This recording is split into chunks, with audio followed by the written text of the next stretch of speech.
Pamilyar ka ba sa term na political diversion? Pahiram ng isang minuto, usap tayo.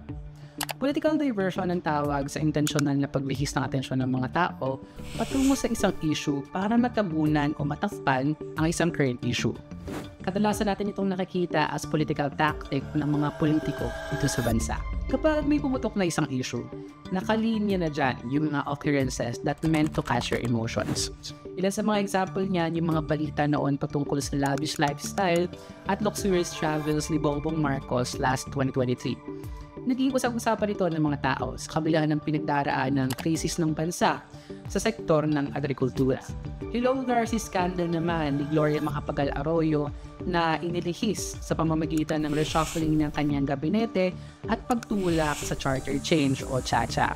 EJK at human rights abuse naman noong Duterte administration na natabunan ng kaliwat kanang issue tulad ng poor COVID-19 response at ABS-CBN shutdown. Ang phenomenon na ito ay nakakabit din sa teorya ni Maxwell Malcolms and Donald Shaw na agenda-setting theory, kung saan sa pamamagitan ng media, nasa-shape ang perspective ng mga tao sa kung anong issue ang mas dapat bigyan ng pansin at the moment.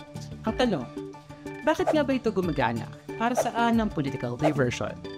Well, it is effective because they appeal to the sensations, specifically sa emosyon ng mga tao. It is very crucial, lalo na kung may kinaharap na malaking problema ang bansa. It can somehow make or break the noise. Media can push narratives at minsan nagiging katotohanan nito para sa iba. Be assertive, critical, at huwag magpapauto. No cap, just facts.